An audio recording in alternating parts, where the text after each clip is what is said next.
Welcome back ಸ್ನೇಹಿತರೆ. ಯಾರೆಲ್ಲ P S T ಆರ್ಗೆ ready ಆಗ್ತಿದ್ದೀರಾ, ಅದರಲ್ಲೂ ಕೂಡ ಪಿ ಎಸ್ ಟಿ ಆರ್ ಶಿಕ್ಷಕರ ನೇಮಕಾತಿಗೆ ಸಂಬಂಧಪಟ್ಟಂತೆ ನಮ್ಮ ಯೂಟ್ಯೂಬ್ನಲ್ಲಿ ಈಗಾಗಲೇ 3 ತರಗತಿಗಳನ್ನು ಮಾಡಲಾಗಿದೆ. ಈ ತರಗತಿಗಳಲ್ಲಿ ಕಂಪ್ಯೂಟರ್ಗೆ ಸಂಬಂಧಪಟ್ಟಂತಹ ಕಂಪ್ಯೂಟರ್ನ ಇತಿಹಾಸ, ಕಂಪ್ಯೂಟರ್ನ ತಲೆಮಾರುಗಳು, ತಂತ್ರಜ್ಞಾನ, ಯಾವ್ಯಾವ ತಲೆಮಾರು, ಭಾಷೆ, ಕಂಪ್ಯೂಟರ್ ಲ್ಯಾಂಗ್ವೇಜ್ ತಿಳ್ಕೊಂಡಿದ್ದೀವಿ. ಅದಾದ ಮೇಲೆ ಕಂಪ್ಯೂಟರ್ನ ಮೆಮೊರಿಯ ಬಗ್ಗೆ ನೋಡಿದ್ದೀವಿ. ಅದರಲ್ಲೂ ಕೂಡ ಪ್ರೈಮರಿ ಮೆಮೊರಿ, ಸೆಕೆಂಡರಿ ಮೆಮೊರಿ ಅಂತ ಇದೆ. ಅದರೊಳಗಡೆ ಪ್ರೈಮರಿ ಮೆಮೊರಿಯಲ್ಲಿ ನಾವು ರ್ಯಾಂಡಮ್ ಆಕ್ಸೆಸ್ ಮೆಮೊರಿ ರ್ಯಾಮ್ ಬಗ್ಗೆ ನೋಡಿದ್ದೇವೆ.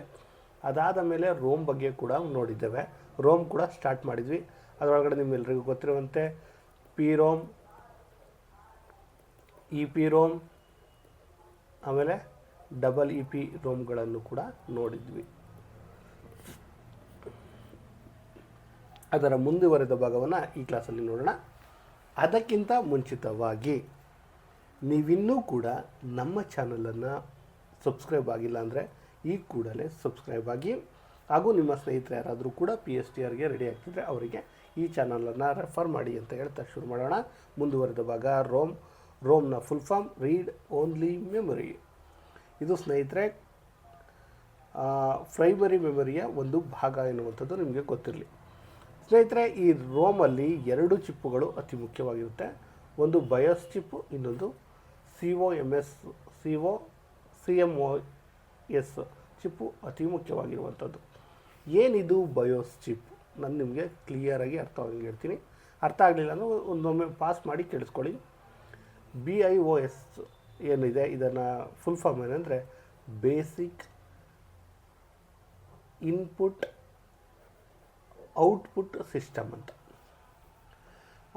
ನಿಮಗೆ ಗೊತ್ತಿರಲಿ, ನಾವು ಕಂಪ್ಯೂಟರನ್ನು ಆನ್ ಮಾಡಿದಾಗ ಬೂಟಿಂಗ್ ಕೆಲಸ ಆಗುತ್ತಲ್ಲ, ಸುಮ್ಮನೆ ಹೀಗೆ ತಿರುಗ್ತಾ ಇರುತ್ತಲ್ಲ, ಇಲ್ಲೊಂದು ಚುಕ್ಕೆ ಹಂಗೆ ತಿರುಗ್ತಾ ಇರುತ್ತೆ ನೋಡಿ, ಈಗ ತಿರುಗ್ತಾ ಇರ್ತದೆ. ಅದನ್ನು ಬೂಟಿಂಗ್ ಅಂತ ಹೇಳುತ್ತೆ. ಅದುವೇ ಆ ಕೆಲಸವನ್ನು ಮಾಡುವಂಥದ್ದೇ BIOS ಅಂತ. ಬಯೋಸ್ ಚಿಪ್ ಅಂದರೆ basic input and output system ಅಂತ. ಬೂಟಿಂಗ್ ಸಮಯದಲ್ಲಿ ಇದು ಟೆಸ್ಟನ್ನು ಮಾಡುತ್ತೆ. ಅದುವೇ ಅದನ್ನು ಏನಂತ ಕರೀತಾರೆ ಅಂದರೆ ಪೋಸ್ಟ್ ಟೆಸ್ಟ್ ಅಂತ ಕರೀತಾರೆ. ಏನು ಹಿಂಗೆ ತಿರುಗ್ತಾ ಇರುತ್ತಲ್ಲ, ತಿರುಗ್ತಾ ಇರೋದನ್ನ ಪೋಸ್ಟ್ ಟೆಸ್ಟ್ ಅಂತ ಕರೀತಾರೆ. ಆ ಪೋಸ್ಟ್ ಫುಲ್ ಫಾರ್ಮ್ ಏನಂದರೆ ಪವರ್ ಆನ್ ಸೆಲ್ಫ್ ಟೆಸ್ಟ್ ಎನ್ನುವಂಥದ್ದು. ಇನ್ನು ಎರಡನೇದು CMOS ಎನ್ನುವಂಥದ್ದು. ಸ್ನೇಹಿತರೆ, CMOS ಅಂದರೆ ಕಾಂಪ್ಲಿಮೆಂಟರಿ ಮೆಟಲ್ ಆಕ್ಸೈಡ್ ಸೆಮಿಕಂಡಕ್ಟರ್ ಅಂತ. ಸ್ನೇಹಿತರೆ, ನಿಮಗೊಂದು ಫಾರ್ ಎಕ್ಸಾಂಪಲ್, ಈಗ ನಮ್ಮ ಮೊಬೈಲ್ ಸ್ವಿಚ್ ಆಫ್ ಆಗುತ್ತೆ. ಅದು 2 ಡೇಸ್ ಬಿಟ್ಟು ಆನ್ ಮಾಡಿದಾಗಲೂ ಕೂಡ ಅದರ ಡೇಟ್ ಆಗೇ ಇರುತ್ತೆ. ಅಂದರೆ ಮೊಬೈಲೇ ಸ್ವಿಚ್ ಆಫ್ ಆಗಿರುತ್ತೆ, ಡೇಟು ಟೈಮು ಅದೇ ರೀತಿ ಅಪ್ಡೇಟ್ ಆಗ್ತಿರುತ್ತೆ. ಅದಕ್ಕೆ ಕಾರಣ ಏನಪ್ಪ ಅಂದರೆ CMOS ಎನ್ನುವಂತಹ ಏನು ಸಿಸ್ಟಮ್ ಇದೆ ಇದು ಟೈಮು ಡೇಟು ಬದಲಾಗದಂತೆ ನೋಡಿಕೊಳ್ಳುತ್ತೆ. ಯಾವ ರೀತಿ ಇರುತ್ತೆ ಅಂದರೆ ಚಿಕ್ಕ ಶೆಲ್ ಥರ ಇದು ಇರುತ್ತೆ. ಅರ್ಥ ಆಯಿತಾ? ಬಯೋಸ್ ಚಿಪ್ ಏನು ಮಾಡುತ್ತೆ, ಬೂಟಿಂಗ್ ಮಾಡುವಂಥ ಕೆಲಸವನ್ನು ಮಾಡಿದರೆ CMOS ಚಿಪ್ ಏನಿದೆ, ನಮ್ಮ ಕಂಪ್ಯೂಟರ್ ಇರಬಹುದು, ಮೊಬೈಲ್ ಇರಬಹುದು, ಅದರಲ್ಲಿ ಸಮಯ ಬದಲಾಗದಂತೆ ನೋಡಿಕೊಳ್ಳುವಂಥ ಕೆಲಸವನ್ನು ಈ ರೋಮ್ನ 2 ಚಿಪ್ಗಳು ಮಾಡುವಂಥ ಕೆಲಸವನ್ನು ಮಾಡ್ತಾರೆ. ಇನ್ನು ರೋಮ್ ಮೆಮೊರಿಯ ವಿಧಗಳನ್ನು ನೋಡೋಣ. ಸ್ನೇಹಿತರೆ, ಈ ರೋಮ್ ಮೆಮೊರಿಯಲ್ಲಿ 3 ವಿಧಗಳನ್ನು ನೋಡಬಹುದು. ಮೊದಲನೇದಾಗಿ ಫ್ಲ್ಯಾಶ್ ಮೆಮೊರಿ ಎನ್ನುವಂಥದ್ದು. ನಿಮಗೆಲ್ಲರಿಗೂ ಗೊತ್ತಿದೆ, ಈ ಫೋಟೋ ತೆಗಿಬೇಕಾದ್ರೆ ಫ್ಲ್ಯಾಶ್ ಆಗ್ತಾರೆ, ಅದೆಲ್ಲ ಗೊತ್ತಿದೆ. ಫ್ಲ್ಯಾಶ್ ಎನ್ನುವಂತಹ ಪದ ವೇಗಕ್ಕೆ ಸಮಾನಾರ್ಥಕವಾಗಿದೆ. ಫ್ಲ್ಯಾಶ್ ಎಂದರೆ ಬೆಳಕಿನ ಒಂದು ಸಣ್ಣ ಮಿನುಗು ಅಂತ. ಅದು ಬೇಗನೆ ಸಂಭವಿಸುತ್ತೆ, ನಂತರ ಅದು ಬೇಗನೆ ಮುಗಿಯುತ್ತೆ ಎನ್ನುವಂಥದ್ದು.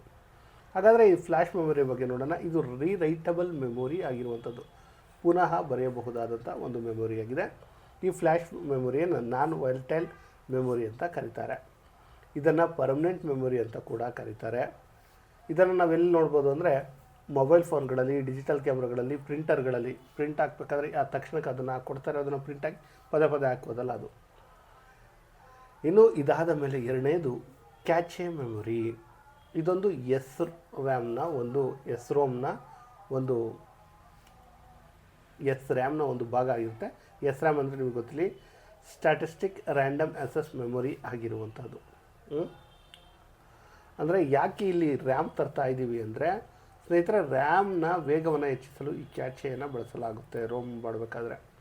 ನಿಮಗೆ ಗೊತ್ತಿಲ್ಲ ಸ್ನೇಹಿತರೆ, ರ್ಯಾಮು 180 ಸೆಕೆಂಡಲ್ಲಿ ಮಾಡುವಂಥದ್ದನ್ನು ಈ ಕೆಚೆ ಏನಿದೆ ಜಸ್ಟ್ 45 ಸೆಕೆಂಡಲ್ಲಿ ಬಳಸಿದ.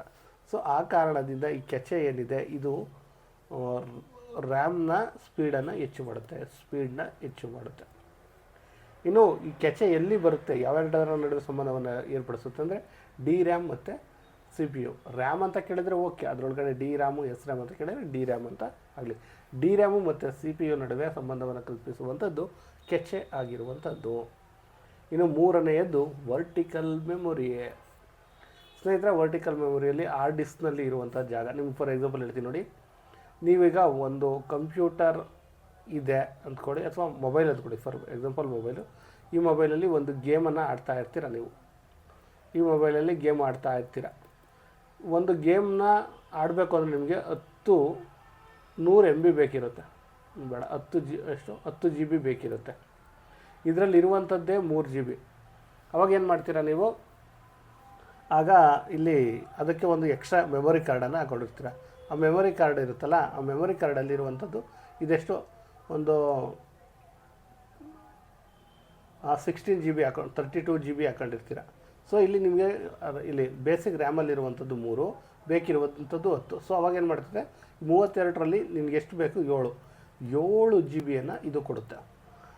ಇಲ್ಲಿ 7 GB ಕೊಟ್ಟಾಗ ನೀನು ಮೊಬೈಲಲ್ಲಿ ಗೇಮನ್ನು ಆಡ್ತೀಯ. ನಿನ್ನ ಗೇಮೆಲ್ಲ ಆದಮೇಲೆ ವಾಪಸ್ ಏನು ಮಾಡುತ್ತೆ, ರಿಟರ್ನ್ ಇಲ್ಲಿಗೆ ಹೋಗುತ್ತೆ. ಸೊ ಹೀಗೆ ಇಲ್ಲಿ ಏನು ಇದರೊಳಗಡೆ ಏನಿರುತ್ತೆ ನಿಮ್ಮೆಲ್ಲರಿಗೂ ಗೊತ್ತಿರುವಂಥ ಇಲ್ಲಿ ಏನು ಖಾಲಿ ಇರುತ್ತೆ ಅದನ್ನು ವರ್ಟಿಕಲ್ ಮೆಮೊರಿ ಅಂತ ಕರೀತಾರೆ. Okay, clear? ರ್ಯಾಮ್ ಮೆಮೊರಿಯನ್ನು ಹೆಚ್ಚಿಸುವಂಥ ಕೆಲಸವನ್ನು ಇದು ಮಾಡುತ್ತೆ. ನಿಮಗೆ ಗೊತ್ತಿರಲಿ, ಮೊಬೈಲ್ನಲ್ಲಿ ಉದಾಹರಣೆ ನಾನು ಹೇಳಿದ್ರಲ್ಲ, ರ್ಯಾಮ್ನ ಮೆಮೊರಿಯನ್ನು ಹೆಚ್ಚಿಸುವಂಥದ್ದು. ಸ್ನೇಹಿತರೆ, ಇಲ್ಲಿವರೆಗೂ ನಾವೇನು ನೋಡಿವಿ ಅದೆಲ್ಲವೂ ಪ್ರೈಮರಿ ಮೆಮೊರಿ ಆಯಿತು.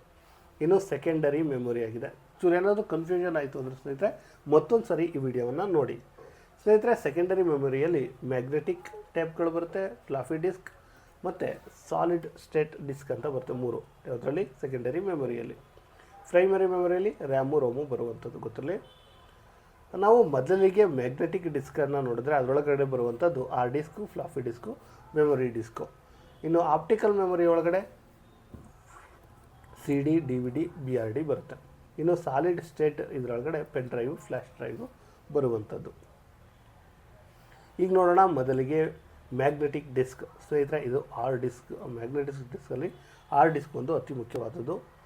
ಹಾರ್ಡ್ ಡಿಸ್ಕ್ ಏನಿದೆ ಒಂದರ ಮೇಲೆ ಒಂದು ಇರುತ್ತಲ್ಲ, ಅದನ್ನು ಏನಂತ ಕರಿತೀವಿ ಅಂದರೆ ಸ್ಟಾಕ್ ಆಫ್ ಡಿಸ್ಕ್ ಅಂತ. ಸ್ನೇಹಿತರೆ, ಈಗ ಹಾರ್ಡ್ ಡಿಸ್ಕ್ ಹೆಂಗಿರುತ್ತೆ ಅಂತ ಗೊತ್ತಲ್ಲ, ಹೀಗೆ ರೌಂಡ್ ಇರುತ್ತೆ. ಸೊ ಒಂದರ ಮೇಲೆ ಒಂದನ್ನು ಹಾಕಿರ್ತಾರೆ, ಇದುವೇ ಹಾರ್ಡ್ ಡಿಸ್ಕ್. ಅದರಲ್ಲಿ ಮೆಮೊರಿಯನ್ನು ತುಂಬುವಂಥದ್ದು. ಅದು ಒಂದರ ಮೇಲೆ ಒಂದು ಇಟ್ಟಿರೋದನ್ನ ಸ್ಟಾಕ್ ಆಫ್ ಡಿಸ್ಕ್ ಅಂತ ಕರೀತಾರೆ. ಅದನ್ನೇ ವಿಂಚೆಸ್ಟರ್ ಡಿಸ್ಕ್ ಅಂತ ಕರೀತಾರೆ. ಇದು ಈ ಹಿಂದೆ ಎಕ್ಸಾಮಲ್ಲಿ ಬಂದಿರುವಂಥದ್ದು. ಸ್ಟಾಕ್ ಆಫ್ ಡಿಸ್ಕನ್ನು ಏನಂತ ಕರೀತಾರೆ ಅಂದರೆ ವಿಂಚೆಸ್ಟರ್ ಡಿಸ್ಕ್ ಅಂತ ಕರೀತಾರೆ. ಇನ್ನು ಹಾರ್ಡ್ ಡಿಸ್ಕ್ನ ವೇಗವನ್ನು ಯಾವುದರಲ್ಲಿ ಅಳಿತಾರೆ ಅಂತ ಕೇಳಿದ್ರು, RPM full form revolution for A minute ಅನ್ನುವಂಥದ್ದು. ಸಾಮಾನ್ಯ ಹಾರ್ಡ್ ಡಿಸ್ಕ್ಗಳ ವೇಗ ಎಷ್ಟಿರುತ್ತೆ ಅಂದರೆ 5400 RPM ಇಂದ 7200 RPMಗಳನ್ನು ಹೊಂದಿರುವಂಥದ್ದು. ಇನ್ನು ಡಿಸ್ಪ್ಲೇ ಇರುವ ಡಾಟಾವನ್ನು ಹುಡುಕಲು ತೆಗೆದುಕೊಳ್ಳುವ ಸಮಯವನ್ನು ಸೀಕ್ ಟೈಮ್ ಅಂತ ಕರೀತಾರೆ ಸ್ನೇಹಿತರೆ. ಇನ್ನು ಹಾರ್ಡ್ ಡಿಸ್ಕನ್ನು ತಾರ್ಕಿಕವಾಗಿ ವಿಭಾಗಿಸೋದಕ್ಕೆ ಫಾರ್ಮೆಟಿಂಗ್ ಅಂತ ಕರೀತಾರೆ. ಇದು ನಿಮಗೆ ಗೊತ್ತಿರಲಿ. ಇನ್ನು ಫ್ಲಾಫಿ ಡಿಸ್ಕ್, ಇದು ಹಾರ್ಡ್ ಡಿಸ್ಕ್ ಆಯಿತು. ಈಗ ಫ್ಲಾಫಿ ಡಿಸ್ಕ್ ಅಂದರೆ ಫಿಕ್ಸಬಲ್ ಡಿಸ್ಕ್ ಅಂತ. ಈ ಫ್ಲಾಫಿ ಡಿಸ್ಕ್ಗಳು 8 ಇಂಚು, 4.25 ಇಂಚು, 3.5 ಇಂಚುಗಳಲ್ಲಿ ಸಿಗುತ್ತೆ. ಇದರಲ್ಲಿ 2 ಕಡೆಗಳಲ್ಲಿ ಬರೆಯಬಹುದು. ಒಂದರಲ್ಲಿ ಒಮ್ಮೆ ಬರೆದು ಓದ್ಬೋದು, ಆದರೆ ಪದೇ ಅಳಿಸೋಕ್ಕಾಗಲ್ಲ. 2ರಲ್ಲಿ ಓದಲೂಬಹುದು, ಬರೀಲೂಬಹುದು. ಇನ್ನು ಇವುಗಳನ್ನು ಅಂದರೆ ನಿಮಗೆ ಫ್ಲಾಫಿ ಡಿಸ್ಕ್ ಸಪ್ರೇಟಾಗಿದ್ದರೂ ಕೂಡ ಅಲ್ಲೂ ಕೂಡ ಈ ರೀತಿ ಇರುವಂಥದ್ದು, ಈ ರೀತಿ ಇರ್ತಾವಲ್ಲ, ಈ ರೀತಿ ಇರುವಂಥವಕ್ಕೆ ಇವಾಗ ಏನು ಈ ರೌಂಡ್ ಇದೆ, ಇದಕ್ಕೆ ಟ್ರ್ಯಾಕ್ ಅಂತ ಕರೆದರೆ ಅವುಗಳನ್ನು ಸಬ್ಬಾಗಿ ಹಿಂಗೆ ಮಾಡಿರ್ತಾರಲ್ಲ, ಇವುಗಳನ್ನು ಸೆಕ್ಟರ್ ಅಂತ ಕರೀತಾರೆ. ಇದನ್ನು ಅಳಿಸುವಂಥ ಕಾರ್ಯವನ್ನು ಫಾರ್ಮೆಟಿಂಗ್ ಅಂತ ಕರೀತಾರೆ. ಇನ್ನು ಒಂದು ಸೆಕ್ಟರ್ನಲ್ಲಿ ಎಷ್ಟು ಬೈಟ್ಗಳಿರುತ್ತೆ ಅಂತ ಕೇಳ್ತಾರೆ, 514 ಬೈಟ್. ಏನೋ ಸ್ನೇಹಿತರೆ, ಫ್ಲಾಫಿ ಡಿಸ್ಕ್ನ ಏನಿದೆ, ಈ ಫ್ಲಾಫಿ ಡಿಸ್ಕ್ ಡಾಟಾವನ್ನು ಯಾವುದರಿಂದ ಓದ್ಬೋದು ಅಂದರೆ ಫ್ಲಾಫಿ ಡಿಸ್ಕ್ ಡ್ರೈವ್ನಿಂದ ಓದಬಹುದು. ಸ್ನೇಹಿತರೆ, ಸಿಂಪಲಾಗಿ ಹೇಳಿದ್ದೀನಿ ಅಂದ್ಕೊಂಡಿದ್ದೀನಿ ಕ್ಲಾಸನ್ನು. ಇನ್ನು ಆಪ್ಟಿಕಲ್ ಡಿಸ್ಕನ್ನು ನೆಕ್ಸ್ಟ್ ಕ್ಲಾಸಲ್ಲಿ ಹೇಳ್ತೀನಿ. ಸ್ನೇಹಿತರೆ, ನಾವು ಇವತ್ತು ಪ್ರೈಮರಿ ಮೆಮೊರಿಯಲ್ಲಿ ರೋಮ್ ಬಗ್ಗೆ ತಿಳ್ಕೊಂಡ್ವಿ. ರೋಮ್ನ ಏನೋ ವಿಧಗಳನ್ನು ನೋಡಿದ್ವಿ. ಫ್ಲ್ಯಾಶ್ ಮೆಮೊರಿ, ಕ್ಯಾಚೆ ಮೆಮೊರಿ ಮತ್ತು ವರ್ಟಿಕಲ್ ಮೆಮೊರಿ ಅಂತ ನೋಡಿದ್ವಿ. ಆಮೇಲೆ ಸೆಕೆಂಡರಿ ಮೆಮೊರಿಗೆ ಬಂದಿದ್ವಿ. ಅದರಲ್ಲಿ magnetic disk, floppy disk, solid state disk ಅಂತ ಇದೆ. ಈಗ ನಾವು ಮ್ಯಾಗ್ನೆಟಿಕ್ ಡಿಸ್ಕ್ ಬಗ್ಗೆ ಏನಿದೆ ಅದ್ರ ಬಗ್ಗೆ ನೋಡಿದ್ವಿ. ಮ್ಯಾಗ್ನೆಟಿಕ್ ಡಿಸ್ಕಲ್ಲಿ ಆ disk, floppy disk, memory disk ಬರುತ್ತೆ ಅಂತ. ಸೊ ಮ್ಯಾಗ್ನೆಟಿಕ್ ಡಿಸ್ಕನ್ನೇ ವಿವರಣೆ ಮಾಡಿ HDD ಅಂದರೆ ಹಾರ್ಡ್ ಡಿಸ್ಕನ್ನು ನೋಡಿದ್ದೀವಿ. ಅದಾದ ಮೇಲೆ ಏನನ್ನು ನೋಡಿದ್ವಿ, ಹಾರ್ಡ್ ಡಿಸ್ಕ್ ಆದಮೇಲೆ ಫ್ಲಾಫಿ ಡಿಸ್ಕನ್ನು ನೋಡಿದ್ದೀವಿ. ಇನ್ನು ಈಗ ನಾವು ನೆಕ್ಸ್ಟ್ ನೋಡಬೇಕಿರುವಂಥದ್ದೇನು, ಆಪ್ಟಿಕಲ್ ಡಿಸ್ಕ್ ಬಗ್ಗೆ ನೋಡಬೇಕಾಗಿರುವಂಥದ್ದೇನು, ಆಪ್ಟಿಕಲ್ ಡಿಸ್ಕ್ ಬಗ್ಗೆ. ಸ್ನೇಹಿತರೆ, ಆಪ್ಟಿಕಲ್ ಡಿಸ್ಕನ್ನು ನೆಕ್ಸ್ಟ್ ಕ್ಲಾಸಲ್ಲಿ ನಿಮ್ಮ ಮುಂದೆ ತರುವಂಥ ಕೆಲಸವನ್ನು ಮಾಡ್ತೀನಿ ಸ್ನೇಹಿತರೆ. ಅದಕ್ಕಿಂತ ಮುಂಚೆ ಸ್ನೇಹಿತರೆ, ಈ ವಿಡಿಯೋ ಇಷ್ಟ ಆಯಿತು ಅಂದರೆ ತಪ್ಪದೆ ಒಂದು ಲೈಕ್ ಮಾಡಿ, ನಿಮ್ಮ ಸ್ನೇಹಿತರಿಗೆ ತಪ್ಪದೆ ಶೇರನ್ನು ಮಾಡಿ ಸ್ನೇಹಿತರೆ ಅಂತ ಹೇಳ್ತಾ ಈ ವಿಡಿಯೋದಲ್ಲಿ ಮುಗಿಸ್ತಿದ್ದೇನೆ.